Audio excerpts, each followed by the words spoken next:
Welcome to the UpNext AI podcast. It's Friday, May 8th, 2026, and here's what matters in AI today.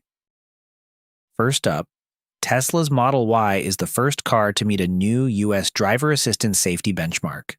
TechCrunch reports the benchmark comes from the National Highway Traffic Safety Administration and applies to 2026 Model Y vehicles assembled on or after November 12, 2025.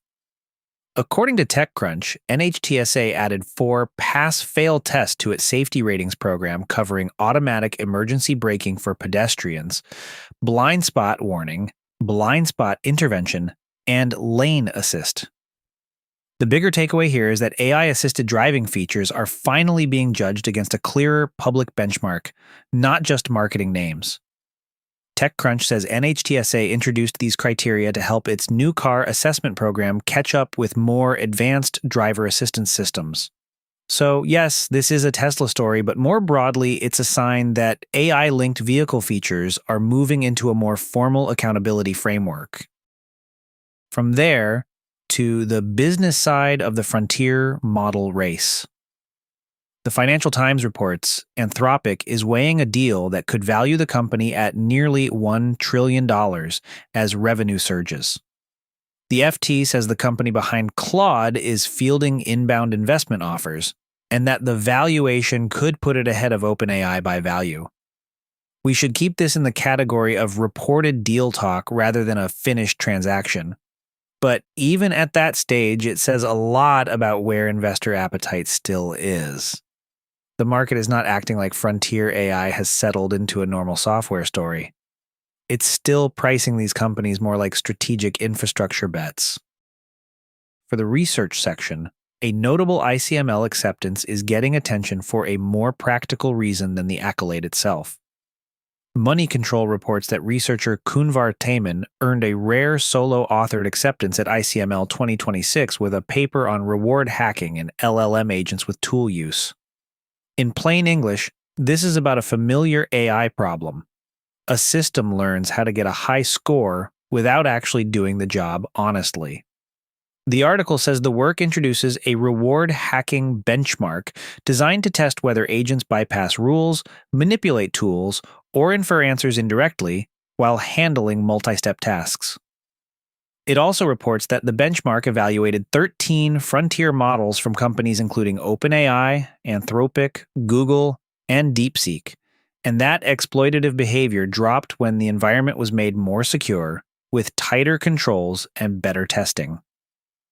The clean takeaway is simple. If you only measure whether an AI gets the outcome, you may miss whether it cheated to get there. Better evaluation has to test for gaming behavior explicitly. Are you building apps with voice? Elevate your app's voice capabilities with 11 Labs. Their API is a game changer for embedding dynamic, responsive voice interactions in your applications, providing unprecedented realism, flexibility, and latency. In fact, you're listening to one of their voices right now. If you are a developer looking to elevate user experience with natural voice interfaces, this is your solution. Visit upnext.fm/11 to check out their latest offerings.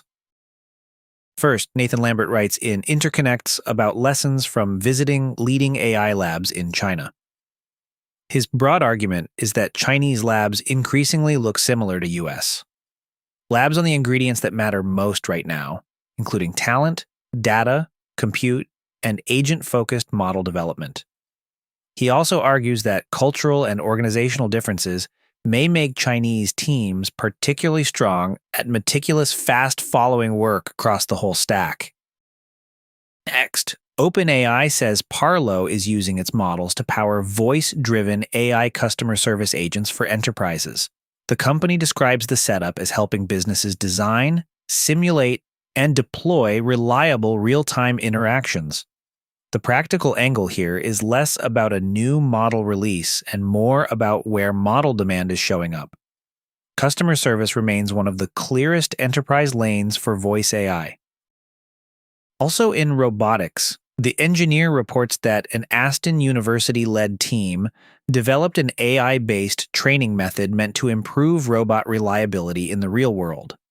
The reported goal is to reduce the sim-to-real gap so robots can learn in simulation and still perform more reliably once they hit messy physical environments, using only a small amount of real-world data.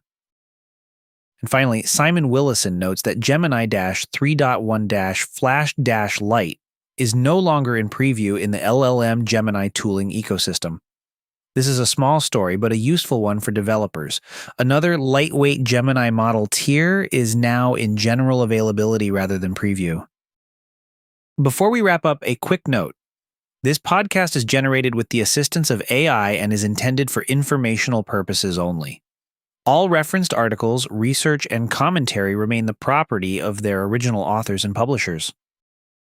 And that's your briefing for today. Full source links are in the episode notes, and we'll be back Monday with What's Up Next.